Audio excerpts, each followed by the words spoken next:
अस्सलाम वालेकुम एवरीवन, कैसे हैं आप सब। उम्मीद है सब अपने अपने घरों में ठीक ठाक और खैरियत से होंगे। हम भी हैं अपने घर में बिल्कुल ठीक ठाक। अच्छा जी, तो ये है 6th सहरी और यहाँ पर बन रही है सहरी तो सहरी बन रही थी और सहरी की तैयारी हो रही थी। बस ज़्यादा कुछ नहीं था, मुझे आज कबाब फ्राई करने थे और पराठे मुझे बनाने थे घर में।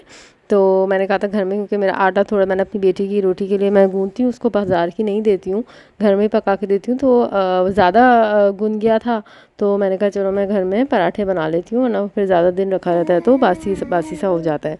तो बस जी, यहाँ पे पराठे मैं घर में बना रही थी और कबाब फ्राई करूँगी। कबाब होममेड फूड एक लेडी हैं वो बनाती हैं, और तो मेरे हस्बैंड उनसे लेकर आए थे, ऑर्डर किए थे। ये बहुत अच्छे हैं ये, और टेस्ट में भी अच्छे हैं, वैसे भी अच्छे हैं। जैसे मतलब अगर आप कहीं से लेते हैं ना तो बाहर से, तो मेरा एक्सपीरियंस इससे पहले बहुत ख़राब रह चुका है। मैंने एक और जगह से लिए थे, वो भी इसी तरह होममेड बनाती थी एक लेडी, लेकिन उसमें इतनी ज़्यादा दाल थी और पता नहीं मतलब किस तरह बनाए हुए थे उन्होंने, तो वो बहुत ज़्यादा बिखर रहे थे, टूट रहे थे। तो मैंने उसका भुर्ता टाइप बनाकर और फिर मैंने पराठा रोल बना दिए थे चटनी वटनी लगाकर उसमें ना। तो मतलब वो फ्राई हो ही नहीं रहे थे किसी भी तरह से। तो अब लेकिन ये वाले बहुत अच्छे हैं, इसमें मतलब चिकन के हैं ये, लेकिन चिकन भी अच्छी ज़्यादा है और वैसे भी बहुत अच्छे हैं। बस मुझे इसका थोड़ा सा ये लगा कि थोड़े से ड्राई थे, लेकिन वैसे चिकन के होते थोड़े ड्राई ही हैं, लेकिन अच्छे थे टेस्ट वेस्ट में। उसके बाद मैं यहाँ पे सब जल्दी जल्दी समेट रही थी, जो भी थोड़े बहुत अफ्तार के बर्तन थे रखे हुए अपनी जगहों पे रख रही थी। और फिर बस ये मैंने मैट रख लिया था पराठे बनाने के लिए, तो बस पराठे बनाऊंगी और साथ साथ किचन सिमटा हुआ हो रहा तो अच्छा हो जाता है। पीछे मेरे बेटे की मुसलसल आवाज़ आ रही होगी, मैं किसी तरह से चुप कराने की कोशिश कर रही हूँ, नहीं हो रहा। कुछ दे रही हूँ हाथ में ये वो, तो आप चलें बैकग्राउंड म्यूज़िक भी इंजॉय करें। तो बस ये हो रहा था। उसके बाद ये है कि मतलब मैं कोशिश मेरी साथ साथ ये होती है कि साथ साथ मैं जो है ना जल्दी जल्दी काम कर लूँ। उसके बाद मैं आलू बॉईल कर रही थी, मैंने चिकन ऑलरेडी बॉईल करके रखी हुई थी और फिर मैं आलू बॉईल कर रही थी। आलू मैं बॉईल करती हूँ, आपको थोड़े बहुत ज़्यादा लग रहे होंगे, चिकन चीज़ बॉल्स मैंने बनाने हैं तो उसके लिए आलू ज़्यादा हैं, लेकिन मैं आलू ना कुछ ज़्यादा ही बॉईल कर लेती हूँ। तो फिर मैं उसके बाद उसके कबाब भी बना लेती हूँ कभी, मतलब कुछ भी मुझे आलू के पैटिस मुझे बनाने हैं तो मैं वो बना लूँगी। तो आलू में बॉईल करके, जब भी बॉईल करती हूँ तो मैं ज़्यादा ही बॉईल कर कर और रख लेती हूँ। बस तो आलू बॉयल कर रही हूँ। अभी मैं चिकन चीज़ रोल मैं अभी तो नहीं बनाऊँगी, थोड़ा मतलब मैं लेट ही बनाऊँगी। अगर मुझे आज मौका मिल गया तो आज बनाऊँगी, वरना फिर मैं कल पे डाल दूँगी और फिर कल बनाऊँगी। बस ये मेरी बेटी के काम है। ये इसमें कॉपी की कोई जगह नहीं थी इस ड्रॉस में, और ये सारी मैंने आधी से ज़्यादा चीज़ें जो है ना नीचे की उठा के ये आटा जो है ना खुश्की का, ये भी मैंने ऊपर ही रख दिया था। सब मेरी बेटी करती है। अब उसका माशाल्लाह से हाथ ऊपर वाली ड्रॉस में भी जाने लग गया है। पहले सिर्फ नीचे वाली में जाता था और नीचे वाली चीज़ें आहिस्ता आहिस्ता ऊपर करके शिफ्ट हो गई थी, फिर आहिस्ता आहिस्ता करके अब ऊपर वाली भी शिफ्ट हो रही है। उनके लॉक्स लगाते हैं ना, तो वो लॉक्स भी ना खींच खींच के खोलने की कोशिश करती है तो वो टूट जाते हैं एक टाइम पे आके।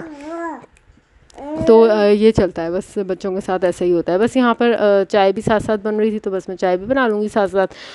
और सालन वालन तो आज कुछ बनाना नहीं था, वरना हम ज़्यादातर सालन से ही खाते हैं। अगर कभी दिल ना हो रहा हो बनाने का या लेट हो गया हो थोड़ा बच्चों के चक्कर में, तो फिर कबाब होते हैं, तो बहुत कबाब हो तो बहुत अच्छा हो जाता है, आसानी हो जाती है कबाब में जो बनाने थे।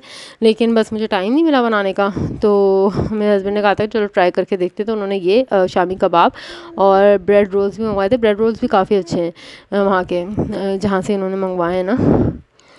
बस पराठा भी साथ साथ बन रहा था, चाय में चीनी डल रही है साथ साथ, और बस जल्दी जल्दी सब काम हो रहा होता है। सहरी के टाइम तो फिर हम सहरी मैंने हर ब्लॉग में बताया, हम सहरी थोड़ी जल्दी कर लेते हैं ना, तो सहरी के टाइम तो फिर भी थोड़ा टाइम होता है। लेकिन अफ्तार के टाइम तो मुझे रिकॉर्डिंग का मतलब, बस अगर मैं करती हूँ ना, बस ऐसे ऐसे करती हूँ, बनाते हुए तो मैं दिखा ही नहीं पाती हूँ, क्योंकि इतनी जल्दी जल्दी मैं सब कुछ कर रही होती हूँ कि दोनों हाथों से कर रही होती हूँ। तो जो है ना मतलब मौका ही नहीं मिल रहा होता मुझे दिखाने का। मैं दिखाऊँ तो भी, क्योंकि होता ही है कि जब आप वीडियो बना रहे होते हैं ना, तो वीडियो बनाने में ना आपका 2 मिनट का काम 4 मिनट का और हो रहा होता है, जाहिर सी बात है। और जो मतलब पूरा मतलब सब कुछ फेस वगैरह सब दिखा रहे होते हैं जो लोग, उनके लिए मुझे लगता है कि उनके लिए भी मुश्किल है ज़ाहिर है वीडियो बनाना, लेकिन फिर भी वो कहीं एक कैमरा सेट कर दें एक जगह पर और फिर वो अपने काम करते रहें, तो फिर भी ईजी है। लेकिन हमें ज़ाहिर सी बात है अभी हम फेस वगैरह रिवील नहीं कर रहे हैं, तो जो लोग तो उनके लिए थोड़ा मुश्किल होता है, उनको हर दफ़ा कैमरे का एंगल चेंज करना होता है, उनके देखना होता है, क्योंकि बहुत सारे मैं ना बेध्यानी में बहुत सारे क्लिप्स बना भी लेती हूँ कभी-कभी ना, लेकिन जब मैं बाद में एडिटिंग करने बैठती हूँ ना,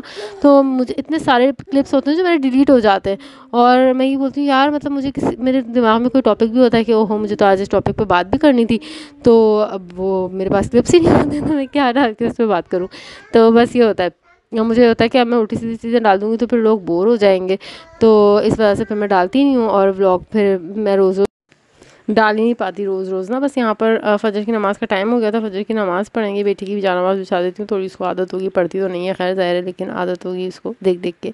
बस फिर सारा दिन तो मैंने रिकॉर्ड नहीं किया था, इफ्तार वगैरह का भी रिकॉर्ड नहीं किया था, इफ्तार का क्लिप आपको देखने के लिए मिल जाएगा, तो वो आप देख लीजिए। और फिर चिकन चीज़ बॉल की रेसिपी मैंने इस दिन रात में बनाई थी, तो फिर मैं आपको उसका थोड़ा-सा बता देती हूँ, क्योंकि 1-2 क्लिप्स उसके मेरे पास से पता नहीं कैसे डिलीट हो गए। तो बस ये कि मैं इसकी इंग्रेडिएंट क्वांटिटी तो शायद ना दूँ, क्योंकि सब अपने हिसाब से डाल लीजिएगा, लेकिन इंग्रेडिएंट मैं आपको इसके बता दूँगी। बस ये आगे पीछे मेरा चीज़ें हो रही थी जल्दी-जल्दी करने में, कि मेरा बेटा कभी भी आवाज़ निकाल सकता था, तो बस लेकिन इसको करना एक्चुअली ये है कि बॉल्स बनाकर मैदे में सबसे पहले कोट करना है, फिर अंडे में करना है, उसके बाद फिर आपने अच्छी तरह से ब्रेड क्रम्स में करके और फिर इसको फ्रीज़ कर देना है सबको, और फिर आपने किसी ना किसी ज़िप लॉक बैग में डाल के रख देना है। मैंने इसकी शॉर्ट्स में मैंने डाल दिया था, और इंस्टाग्राम पे भी स्टोरी लगा दी थी, सिर्फ इस वजह से मैंने ये शेयर कर दी, वरना वो क्लिप्स नहीं थे तो मैं शायद शेयर ना करती। तो बहुत माज़रत उसके लिए, लेकिन इंग्रेडिएंट्स तो क्वांटिटी शायद नहीं, लेकिन इंग्रेडिएंट्स मैं आपको इसके दे दूँगी, डिस्क्रिप्शन बॉक्स में मैं इंशाल्लाह दे दूँगी। बहुत यम्मी, बहुत मज़े के बने थे। आपने जो ट्राई करना चाहे ज़रूर कर सकते हैं, इंशाल्लाह बहुत अच्छे बनेंगे। अच्छा जी, तो मेरे दिमाग में एक यहाँ पर बात आई थी, तो मैंने कहा शेयर करती चलूँ।